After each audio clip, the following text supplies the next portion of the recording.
It doesn't really challenge me to craft a cup or a kuksa in a workshop with a workbench, with a vise, with a bandsaw, with a belt grinder, with a drilling machine and with the perfect wood and with the perfect chisels. I want to be able to craft a cup somewhere in the field, spontaneous. In this video I want to show you how I craft a cup with just a few hand tools. So stay tuned.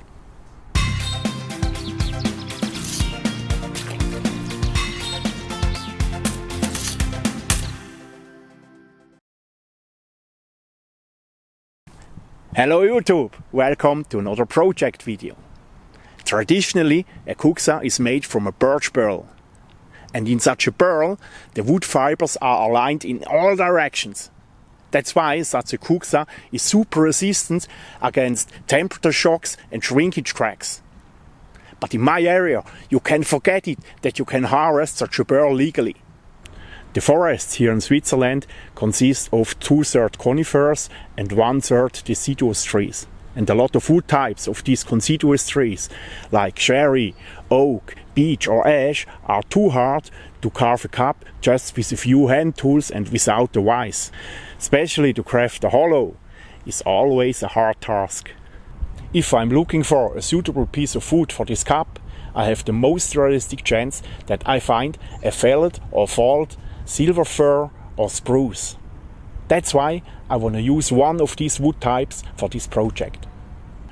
And there is also another reason why I want to use fir wood for this project. A lot of cup carving pros represent their opinion that it isn't possible to craft a well-working cup with fir wood. Because fir wood is not durable enough, fir wood is not resistant enough, and hot liquid take the taste from resin. So this opposite opinion gives me the extra kick to do it, because sometimes I think these super pros are too much fixated in the tradition, and I'm maybe a little bit more open-minded. And yes, for sure, fir wood is not as durable as a birch barrel or birch wood. But if you want to improvise a cup somewhere in the nature, you have to work with the material you find. And I'm sure that I'm able to craft a well-working cup with fir wood. So, enough blah blah. Now let's start with the work. In the next few hours I want to craft such a cup, and when the cup is finished I will fill up the cup at least 10 times with boiling water, and at the end of this video I give you a feedback if this cup works or not. The tools I want to use for this project are this carve. This is a self-made scarp from an old ranch. It works fantastic. If you want to know how I made this, please check out this video. A little folding saw and my Victorinox forester wood. I will craft a cup with a super simple design, no handle and not too big. I choose this simple design because it's much easier to carve without handle. And the second reason is, if you don't have a handle, you have about the same thickness of the walls. And this helps to harmonize the drying process, so you will have less problems during the shrinking process with cracks. In the last 5 minutes I was looking for a suitable trunk in this area, and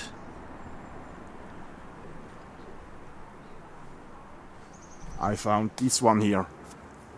This is silver fir, 15 centimeters in diameter, not too big for my tools, not too small for my project. This is perfect.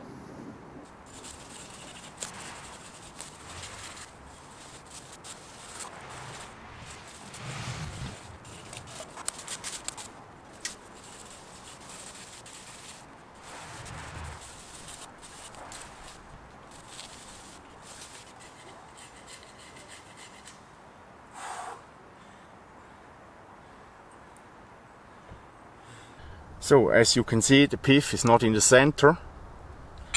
This is the smaller part, this is the bigger part, and I want to go with the bigger part.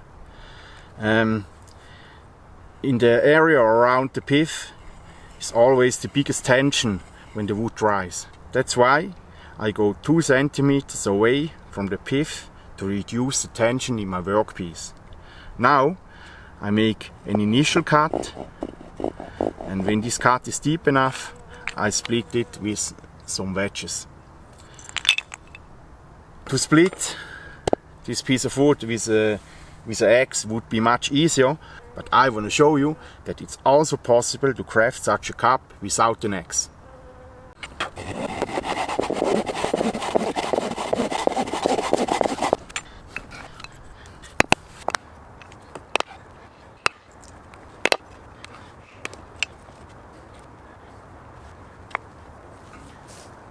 On the second side, somewhere here, I make also a split.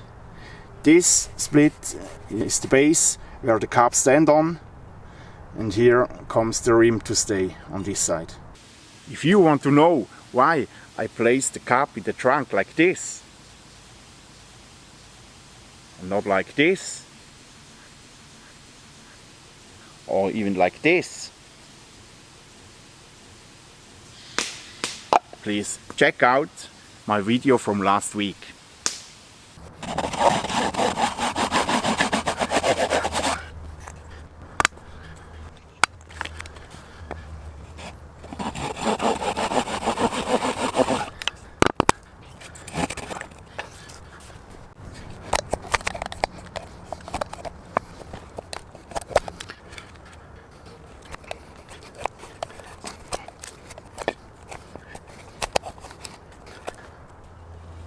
So next step is drawing the diameter of the hollow.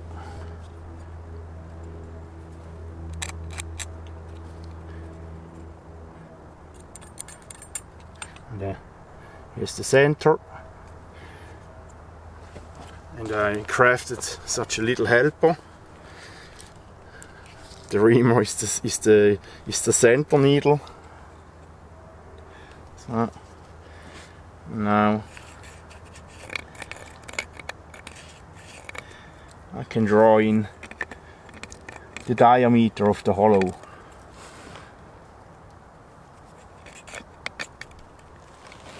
Next step is to craft the hollow. And if you work with a scarp or with a hook knife, you don't necessarily need a vise. But as soon you work with a hollow chisel, something like this, you need one hand for the guidance and the other hand for hammering or for pushing. And that's why as soon you work with a chisel, you need a vise. And when you work with a scarp, you don't really need a vise. So.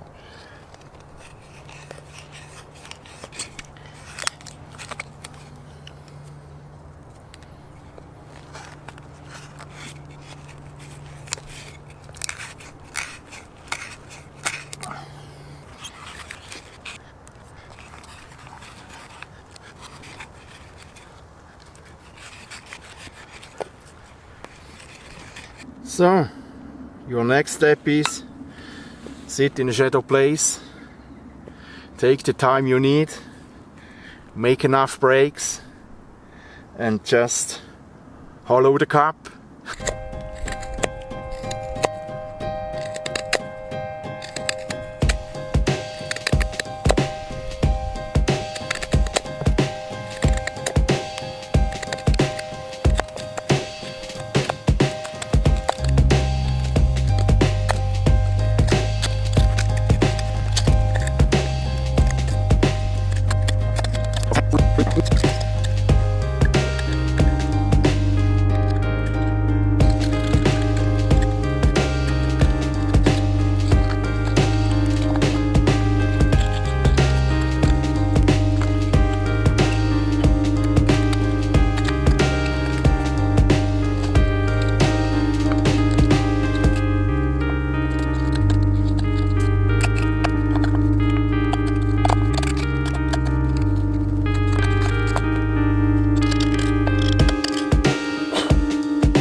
So, the hollow is done. Now I make the outside shape with the saw.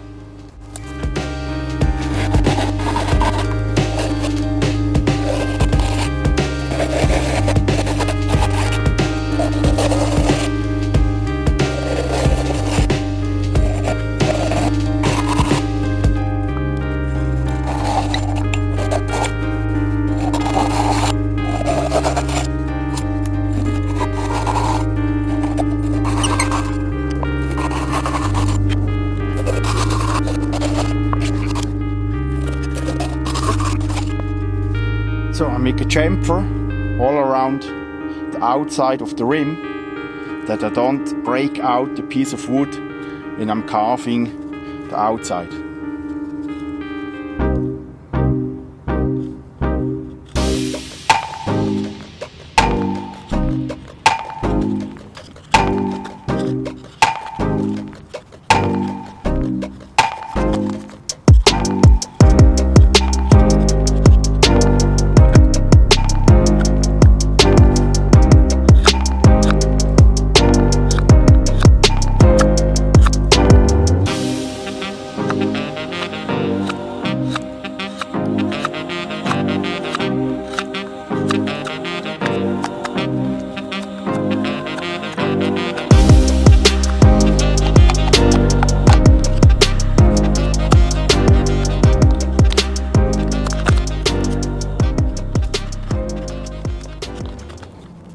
So, this cup is ready for use,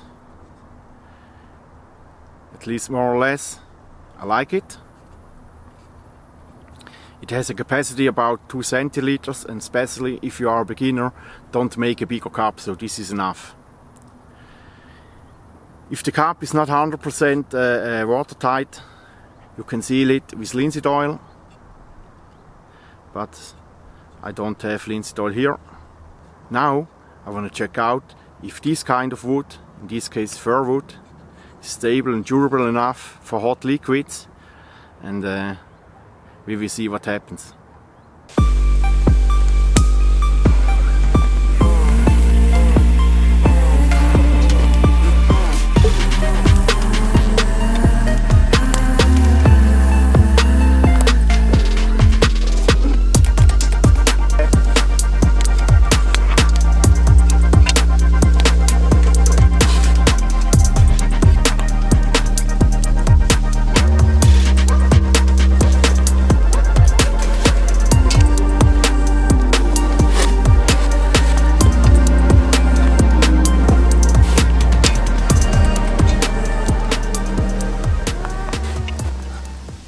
So, as you could see, hot liquid isn't a problem for this cup.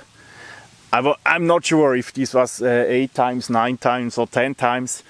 And I'm also not sure what happened if I let it dry and I make the same test in 3 months. But hey, I live in the moment, and the only thing who annoyed me a little bit during the carving work was the hardness gap between the early wood and the late wood in the tree rings.